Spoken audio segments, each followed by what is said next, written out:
अभी क्या है ना, I am living with this guy, he is a bisexual, मैं नाम नहीं लूँगा, कबीर। टीचर्स नाम है कबीर। नाम के इंसान सब कुछ सोच सकते हो ना। कबीर नाम का इंसान गाना भी गा सकता है, गिटार भी बजा सकता है। कबीर नाम का इंसान दोहे भी लिख सकता है, ऐसा हो सकता है ना। तो मैं इसका नाम कबीर दे रहा हूँ। कबीर बाइसेक्सुअल है और उसने ना मुझे एक लॉजिक समझाया। तो basically I am homophobic. I am not afraid of homosexual people, I am afraid of the fact that maybe I am homosexual, because this is not the age. पता है एक बाइसेक्सुअल फ्रेंड के साथ होने का problem क्या है ना, कि जैसे तुम मान लो कि तुम्हारा कोई फ्लैटमेट साथ में रहता है, रात को बंदी आई, सुबह गई, तो तुम उसकी थोड़ी टांग खिंचाई करोगे, क्या क्या बचा है, लिप लाइनर पड़ा है, पड़ी है, ऐसी ऐसी बातें होती हैं। उसके केस में क्या होता था, उसका पार्टनर आता था, नेक्स्ट मॉर्निंग जाता था, टेबल पे सिर्फ वैसलीन पड़ी होती थी। जिन्हें नहीं समझ में आया, जो मैं बता दूं, वैसलीन नहीं लगाते थे अंगूठी निकालने डालने के लिए। तो मैं I started exploring this thing and Sigmund Freud has said that sexuality is fluid. Sexuality is fluid, आपको कभी भी पता चल सकता है आप क्या है, ठीक है। तो मैं इसी लॉजिक के साथ था और मैं और कबीर हम लोग साथ में रहते हैं। तो एक भाई रात को माँ से एकांत में फूंक फाकने के बाद हम बैठे, तो बहुत एक इनोसेंट थॉट आया मेरे दिमाग में। मैंने उसको बोला, भाई तूने सोनपरी देखा है? कहता हाँ। मैंने कहा मुझे ना सोना आंटी बहुत अच्छी लगती थी, मैं उनके साथ करना चाहता था।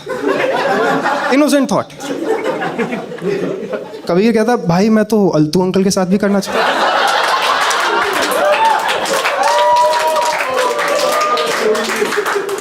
तो ऐसे करके हमारी बातचीत होती। तो एक बार क्या था ना, मैं ट्रेन से आ रहा था, ठीक है, और ना ये गलत आरोप है कि men are not appropriate, all men are not inappropriate, some are paedophiles too. एक जोक सुनाता हूँ, ठीक है, सेट से अलग है, ठीक है। पीडोफाइल पे एक जोक सुनो। Which is the most paedophilistic movie in India? Raju चाचा, क्योंकि उसमें गाना है ना, राजू चाचा कम कम कम।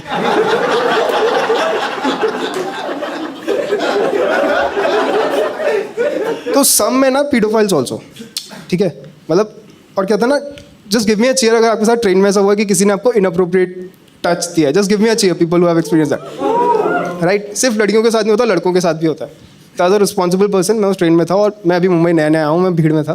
तो I was wearing a sling bag, ताकि मेरा क्रॉच कवर्ड रहे, किसी को इनअप्रोप्रिएट टच ना मिले, रिस्पॉन्सिबल आदमी, ठीक है। मगर मेरे पीछे वाले अंकल के पास पिट्ठू बैग था। तो पहले तो मुझे लगा ये उनका फ़ोन वाइब्रेट कर रहा है,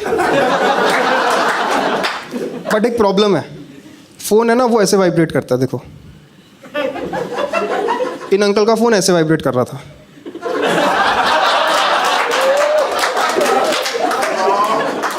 वैसे रहा नहीं गया यार, मैं पीछे मुड़ा, मैंने कहा अंकल आपका चक्कू चुभ रहा है।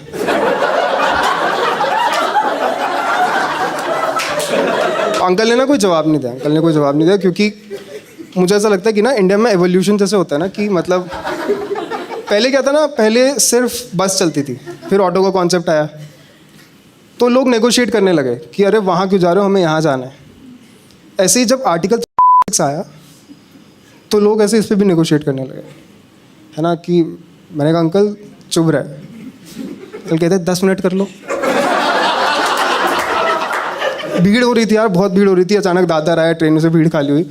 और आई बिलीव कि ना जिन्हें मतलब जो बस में से लोकल में ट्रैवल नहीं करते, कोई ऐसे हैं क्या अमीर लोग यहाँ पे? एनीवन?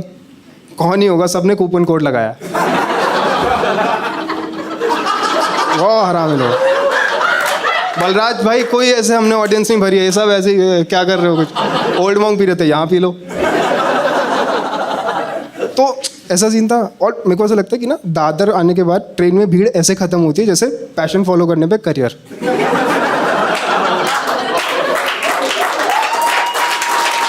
तो ये हुआ और उसके बाद मैं आई वॉज लाइक कि यार ये तो दिक्कत हो रही है। तो मैंने से अंकल बोला, अंकल आप प्लीज़ हट जाओ। कहते नहीं बेटा 10 मिनट कर लो बस। तो ना बहुत हिम्मत चाहिए होती है यार। देखो यूजुअली तुम्हारी गांड फटती है, बट ऐसे केस में ना तुम्हारी गांड की गांड फटती है। अंकल परसुएट कर रहे हैं 10 मिनट कर लो 10 मिनट कर लो। तो मैंने बोला नहीं अंकल नहीं करना ना यार। फिर मैं वहाँ से निकल गया 10 मिनट के बाद। थोड़ा चलने में होता है।